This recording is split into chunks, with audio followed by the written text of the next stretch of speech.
What's up? Thank you. I just want to say that Michael Jordan fans are the best. And I think that Kareem has a great case over Tim Duncan. So I'm excited to share this debate with both of you.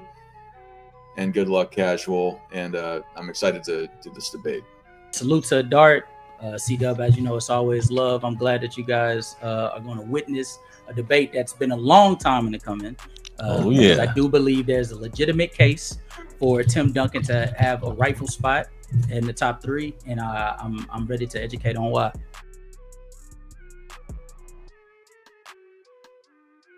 The first thing I want to show everyone is the pace of NBA history, right? So for you guys that do not recognize, pace is essentially how fast a team or the league, especially when we're considering league average, how fast the league was running at in terms of offense or defense, the quality, the amount of shots that are taken, the efficiency is taken into account as well. And when you look at this, you'll see the top 13 spots all have something in common. The top 13 of this NBA history belongs to Kareem Abdul-Jabbar's prime.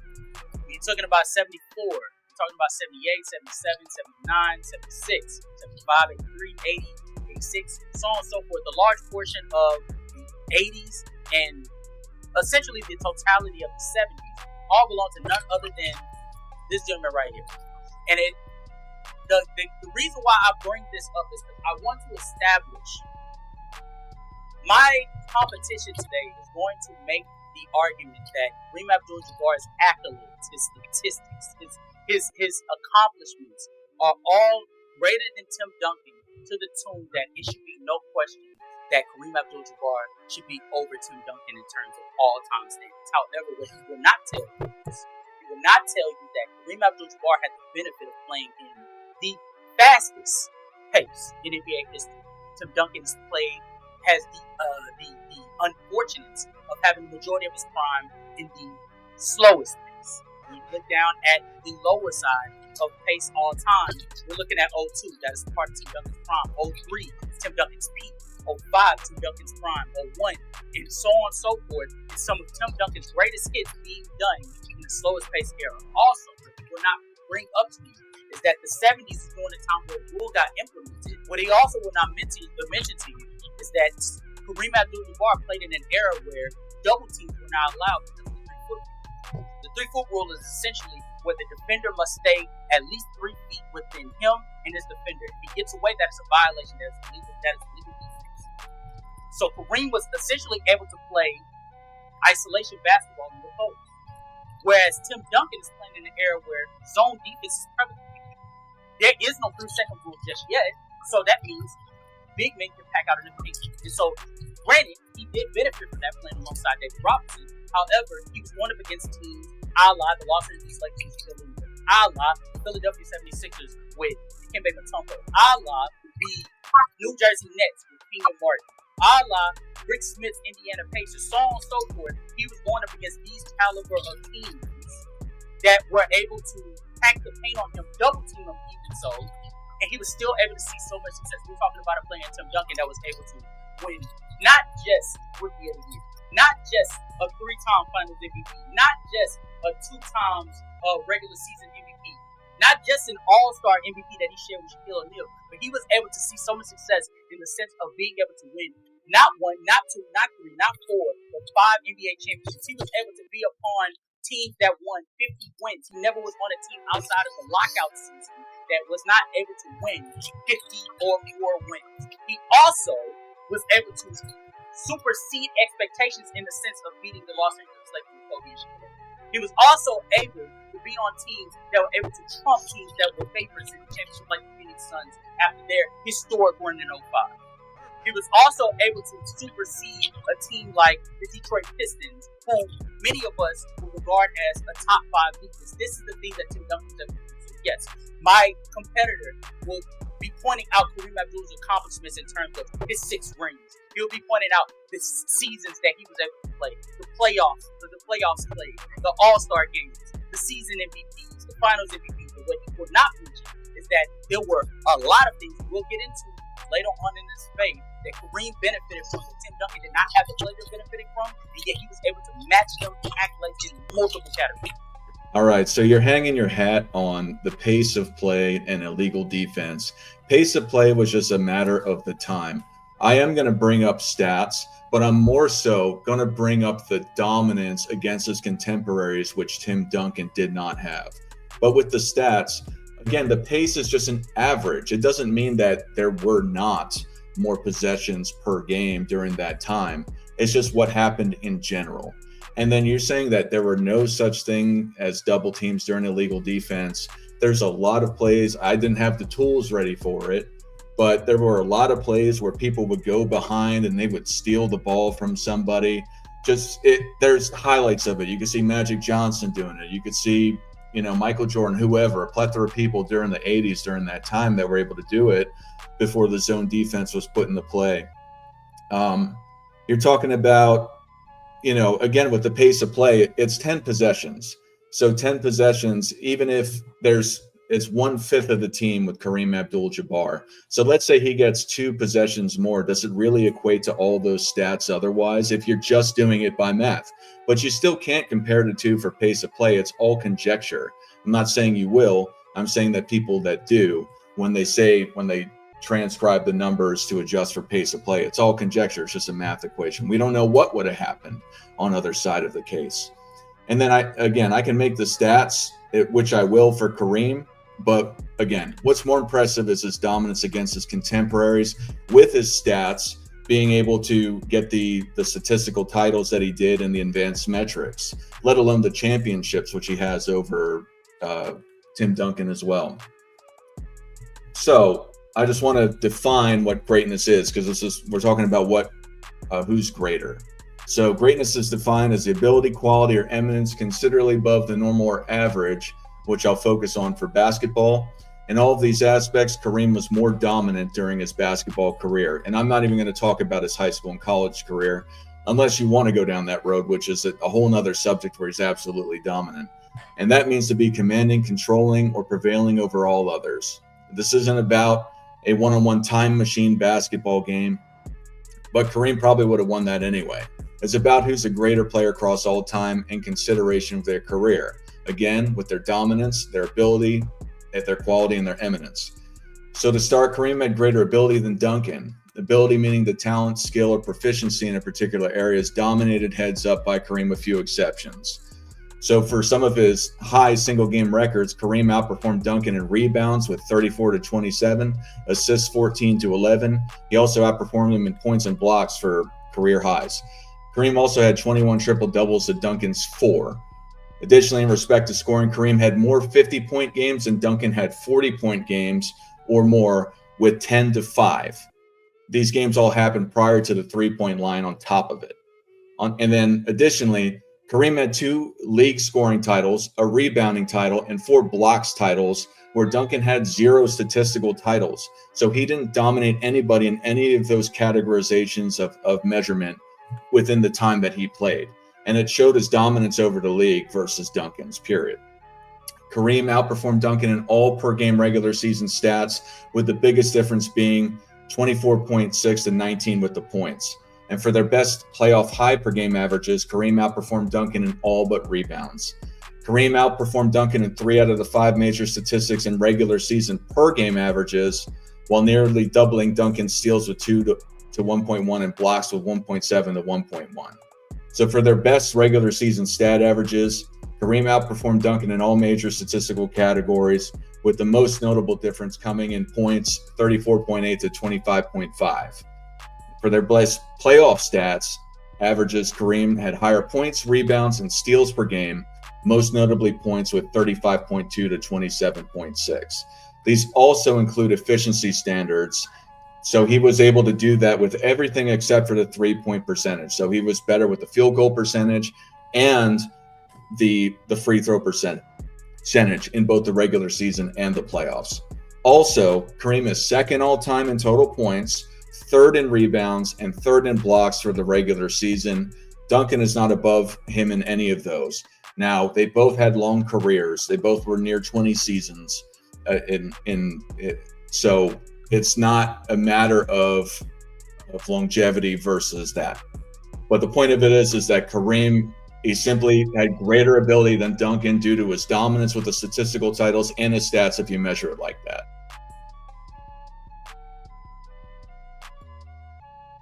So you mentioning my point about the 70s pace is very interesting that you point to that, because what you just said to to finish off your final statements for your side of the first round points exactly to my reasoning for why pace should be taken into account. You mentioned the blocks that Kareem got. Well, the reason why Kareem was able to get as many blocks as he got was because there were more shots up. So that meant more attempts for him to be able to block in the first place. So that's one. Two, you mentioned Kareem's stats as if these are monikers in terms of the offensive end of why he's better than Tim Duncan. I would like to mind you guys is the same gentleman who just went up against Tim Duncan with Kobe Bryant, and he mentioned that. Oh, no, I'm sorry. He went up against Travis with Magic Johnson going up against Larry Bird, and he mentioned these are things that Magic was not able to do, that Bird was able to do, that were just simply because that's what he was asked to do. Tim Duncan was not asked to be the lead and primary scorer for much of his career. He was asked to be the best defender, and he did that to the tune of having more all defensive teams than Kareem, having more all defensive first teams than Kareem, and so much so that it is viewed as a historic travesty that he has no DPOY to his claim. Also, Kareem is better. I will foresee that he is better, but he is not greater. Because in the same time that Kareem is out here producing more so on the offensive end than Tim Duncan could imagine, he was out here missing the playoffs. He was out here going up against miniature teams, mind you, because most of the talent was not even in the NBA.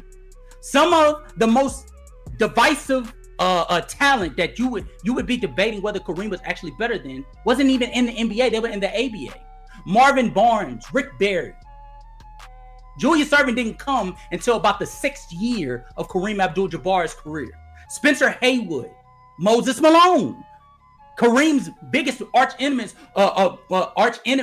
in the terms of, as soon as Moses Malone got his hands on a competent roster in the Houston Rockets, he was, or the Philadelphia 76ers, he was able to do away with Kareem rather easily until Kareem got Magic Johnson. Which, speaking of Magic Johnson, and we'll get into that later on in this debate, but Magic Johnson saved a lot of the stains that were on Kareem Abdul-Jabbar's career, whereas when it comes to Tim Duncan, there's very little that you could be able to say was a stain on Tim Duncan. Tim Duncan is a player that, once again, he never went a season outside of the lockout season in his second season without having 50-plus wins. You believe that was because David Robinson was on the team? David Robinson retired after they won the championship in 2003. Tim Duncan was still able to elevate them to having 50-plus wins. You think that it was Tony Parker? Tony Parker was a second, he was a third year player by the time Tim Duncan was on his own without David Robinson in the front court, and he was still able to lead that team to 50-plus wins. Manu Ginobili also was in the middle of developing. By the time you get to 2007, sure, you can say Tony Parker and Manu Ginobili are key factors in why they win the championship in 2007. However, I think that none of us should ever debate whether Tim Duncan was selfish or not, because the whole reason why Tim Duncan was able to sit back and let Tony Parker and Manu Ginobili benefit or he benefit off of those two is because he spent almost half of his career up to that point leading them, helping them develop as he was out there competing for championships. But my party won't mention that. Also, greatness is subjective. So, whereas he's trying to find a definition for greatness, there is not a tangible thing that you could point to when you're talking about impact. It depends on what you value. However, the funny thing about it is, and I think this is the most hilarious part, there's not a single thing that you will value in the terms of greatness that Tim Duncan does not check the box off of. You talk about winning. He's one of the greatest winners of all time. You talk about defense. Dark comes from an era where they benefit two-way players. Tim Duncan is the epitome of two-way players. You want to talk about doing what needs to be done for you to see it through. Tim Duncan was on the same team his entire career. You want to talk? Oh, that is something that Kareem also cannot say that he's done, because as soon as it got bad for Kareem, Kareem took himself to the bright lights over in LA. Tim Duncan never did that. When we're talking about greatness, we are talking about what you do through a span of a career that leads to success and sustained excellence. Tim Duncan has done that. Right. So you talked about success and sustained excellence. Kareem also had success and sustained excellence throughout his career. And one example is the Finals MVP, winning it in his second year in 1971, and then winning Finals MVP again in 1985. If I'm not mistaken, that's the largest gap between two Finals MVPs in the history of the NBA, which is a fantastic feat. And you mentioned about pace of play. The only thing that you brought up stats-wise is blocks, and that's on average an extra 10 shots. And that doesn't mean that still generally equates to 2 shots again, or really 1 shot against Kareem Abdul-Jabbar, because you got 5 players and you got an offense and defense. So that's an additional 1 shot. So I'm not entirely sure what your point was with that. So Tim Duncan, in the beginning, he was leaned on for scoring. That's why he was their best scorer during that time. He adjusted later on in his career because he lost a step due to his knee injury. And you talked about Kareem. He's not just better, he's also greater, and that's the whole point of this. And I'm also defining it with tangible reasoning through dictionary.com and things that you can go and associate it with tangible evidence through statistics, awards, accolades, and impact. So yes, Kareem did miss the playoffs in comparison more so than Tim Duncan, but there was a reason to that. When the Lakers got Kareem Abdul-Jabbar, they hauled practically their entire team away to be able to get Kareem Abdul-Jabbar. And then very soon after, he was able to go and come back to the playoffs. And I'm not sure if you're claiming that Kareem didn't have competition. I understand your point with the ABA, but otherwise with these guys, there were still Bob Lanier, Nate Thurmond, Moses Malone, Patrick Ewing, Hakeem Olajuwon, Artis Gilmore, and you made it seem like Tim Duncan dragged his team to the playoffs. They both had great teams, and that's the point. You don't win with just having a great player, or Kareem would have done so when he got traded to the Lakers. But you have to win with a team. They had a great team, the Spurs, as you discussed. And then you're saying he was responsible for all of their success. What happened when he left in 2017? They still had a 60-win team. So yes, he was a great impact, but to say that he was that whole team, I think is a little disingenuous. I'm not saying that you meant it to be. But it's funny that you're talking about impact. I'm going to talk about advanced stats in this round. So I just want to talk about what a quality player is and what that means in a dictionary. Quality is the degree to which an object or entity satisfies a specific set of attributes or requirements. So you got to do that by winning the NBA championship, or how people measure it through impact with these advanced stats. So just to start it off, Kareem went to the finals a total of 10 times. He won 6 of those attempts. And then Duncan went 6 times and won 5. So really those two numbers are 6 and 5. That's what matters. Kareem won more. Kareem's playoff win percentage in the NBA was 64.98%, while Duncan's was 62.5. In addition, one of the 2 scoring titles and one of the 4 blocks titles Kareem won that I mentioned before, he won while winning an NBA championship in 1971 and 1980, also showing his quality of being able to block shots and score. Duncan never won a statistical title, let alone with a championship. And then for impact measured by advanced stats, meaning have a strong effect on someone or something, Kareem had higher PER, true shooting percentage, win shares per 48, and box plus minus during the regular season across all time during Duncan. What's more impressive, though, is his impact scores over his contemporaries. So Kareem led the league in PER 9 times when he was playing. Duncan never did. Kareem led the league in offensive win shares 6 times to Duncan's 1. He led the league in win shares per 48 9 times to Duncan's 2. He led the league in 9-2 for win shares per 48 9 times to Duncan's 0. He led the league in box plus minus 6 times to Duncan's 0, and led the league in Forbes 7 times to Duncan's 1. And these numbers don't even account for 4 years of Kareem's career for VORP and box plus minus, which may have brought these numbers to be higher. So it shows his impact on the league, on his teams, was vastly higher than Tim Duncan's during the time that he played. That's what makes him great in comparison to Tim Duncan. Kareem simply had more quality contributions to his team success versus Duncan.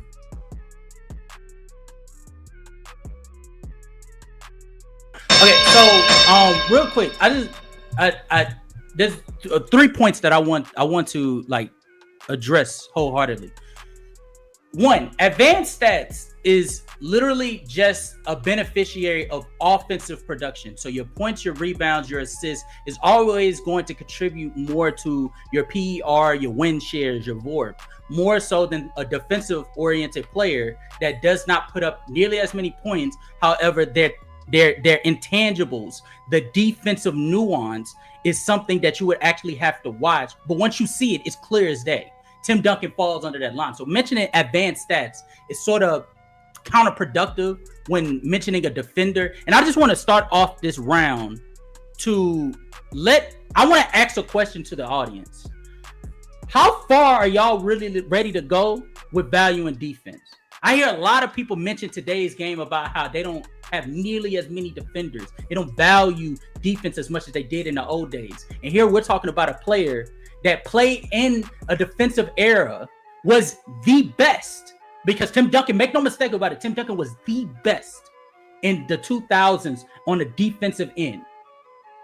How far are y'all willing to down this hill for defense before you have to acknowledge that Tim Duncan, by that exact logic, should be trumped over a player like Kareem Abdul-Jabbar, who, yes, he has more offensive stats. Yes, he's more dominant on the offensive end. And yes, he was a solid to good defender, but he was not the defender that Tim Duncan was. And the excellence in the postseason proves that. Also, he mentioned Kareem not winning for 13 years as if that was a flex. Him having a finals MVP in his second year and then not getting it again until 13 years later. That being the largest margin between finals MVPs. That is not a flex. Tim Duncan can't relate to that. Because Tim Duncan won an MVP in 99, fast back, said, I'm going to come back and get that. Got that in 03. Came back, said, I'm going to get that again in 05. And then for shits and giggles, he gave it to Tony Parker in 07. Said, you go over there and be the scorer that I know you can be. I'm going to go ahead and lock down this defensive end and shut down LeBron James and the Cavaliers to the tune of shutting them down in 4.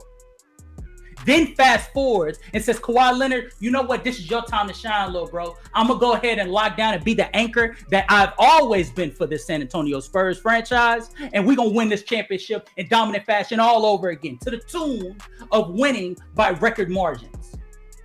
That's what Tim Duncan was doing on the defensive end. And you telling me that these advanced analytics are going to point towards the dominance that Tim Duncan had in comparison to the Kareem Abdul-Jabbar? I think not. And then he mentioned the 2016-17 San Antonio Spurs after Tim Duncan had already retired, how they were still able to win 50 wins. That is the difference between a person like Kareem Abdul-Jabbar, a person like a Kobe Bryant, or a person even like LeBron James, and a person like Tim Duncan. Tim Duncan winning 50 games was expected. That came as an automatic tradition at that point. The expectation for him was winning a championship.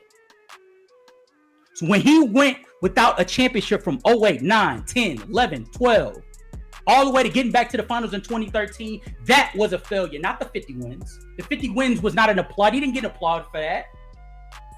That's how excellent he is. But we're going to sit here and we're going to point to Kareem Abdul-Jabbar's excellence because of his statistical dominance. What was that statistical dominance in the playoffs in 75? Oh, wait, he didn't put it forward because he didn't make the playoffs. What was it in 76? Oh, wait, he didn't put it forth because he didn't make the playoffs. And before anybody can sit here and say, oh, well, how are we going to penalize him for the 76 season with the Los Angeles Lakers? He didn't have nobody. Newsflash, Gail Goodrich was still there. That is a championship caliber guard. 20 points per game. Efficient, by the way. Lucius Allen, 15 points. Efficient, by the way. And he couldn't make the playoffs with that. But we're sitting here trying to up the supporting cast for the San Antonio Spurs in 03. I must ask you, Dart, what was Tony Parker doing during that postseason? He was barely giving you 15. What was David Robinson doing during that time period? He was barely giving you 8. The only person that shot 5 or more shots alongside Tim Duncan was Steven Jackson Stats and Tony Parker. And both of those failed to give you an efficient 13 and 15 respectively. And I'm rounding up for these gentlemen. One of them is shooting 41.4% from the field. The other one's shooting 40.3%. All right, so you're talking about the defense that Tim Duncan was. It seems like you're saying just a defensive player, but Duncan nearly put up nearly 20 points per game for his entire career. To me, that's a pretty good offensive player. And it just plainly, he was an offensive player. You mentioned 2003. He did fantastic during that final series, and he was scoring at tandem, especially with the rebounds and the blocks as well. So, and then, yeah, you mentioned that Kareem was a good defensive player. I think that at times during his career, I don't think he was as great in total as Tim Duncan, but he was a great defensive player as well. He won a block title and a rebounding title in the same season. So that's absolutely fantastic. That's something, again, Tim Duncan never won any of those. So, and you're talking about how advanced stats are mostly offensive based. Well, that may be true in some capacity. It's not for all of them. But I also want to mention it goes the same with the advanced stats in the playoffs. Kareem still has that overarching dominance over what Tim Duncan did in respect to the advanced stats. And then Tim Duncan was still playing in 2014 and 2007 when he won those championships. He really only won over a 7-year period, not what is it, a 14-year period. So I do think that is something of value to say that you are that fantastic over that time period, that you're able to still produce, still even at a levels on the defensive aspect of getting rebounds. I'm not saying it was as fantastic, but in comparison, Tim Duncan really lost a step on the offensive end. And it's something that was evident over the time. And you may say that he was adjusting to make it for the team. You know, maybe so. And then the team was built well. And that's why when he left, not when David Robinson left, when Tim Duncan left, they had 60 wins. So it was the team. It was the same thing with David Robinson. They set the team up well for success. And that's why they were still as great as they were. And you said 50 wins shouldn't be applauded. I absolutely agree with you in comparison to this debate, because Kareem Abdul-Jabbar won 6 championships to Tim Duncan's 5. So even though he made the playoffs more, what does it matter? It matters in the result and the goal of playing team basketball, which is to win the championship. So that argument of the 50 wins is moot. And then, yes, Gail Goodrich played for 1 year. They traded Gail Goodrich for the load that eventually would bring on Magic Johnson. And really, they started playing making the playoffs after Gail Goodrich was traded. So, also, I want to talk about the eminence of Kareem. He's more eminent than Tim Duncan, which means a position or prominence or superiority. And this includes his on-court awards, his reputation, and contributions to the game of basketball. And they are largely referencing intangibles and prominence in the NBA, particularly against their contemporaries, because you can't do one-on-one time machine basketball. So first, Kareem was awarded the MVP 6 times in his career, way more than the 2 times that Tim Duncan got. And he also, 2 times that he won the MVP, he also won the NBA championship that year. In comparison, Tim Duncan only won it twice, as I said, and he only won 1 championship with it. So not only was he the best or considered the best player by his peers, which is even different back then, up to 1980, every single MVP award he got through his contemporaries going and voting on him. So, and Tim Duncan, there was a media awards and it was different. Kareem was an All-Star 19 times, which shows his ability because people vote on that and his reputation. Duncan only got it 15 times. It talks about his skill set and popularity across his career. And also, Kareem didn't have the opportunity to win Defensive Player of the Year until 1983. And I brought up why he could have potentially won it. It's still a what if, but he was fantastic. This is all separated from the eminence he had from his individual playing quality that I talked about before. And then Kareem was also voted on by ESPN polls multiple times as the greatest center of all time, a position that nobody debates. Duncan may be considered the greatest power forward of all time, but half of his career he was listed as a center. So does that really mean you're the greatest power forward of all time? Should he really be considered that as a blanket statement? Also, the sky hook is considered the most unstoppable shot in NBA history. The specific hook shot was developed when college basketball banned him from dunking to stop him. That never happened to Tim Duncan. It's also one of the most recognizable moves in NBA history. And that never happened to Tim Duncan. His dominance with his eminence, along with his ability and quality as a basketball player, make Kareem a greater basketball player than Tim Duncan. Damn, All we can't right. do another round, C-Dub. We can't do another round. Oh, my God. We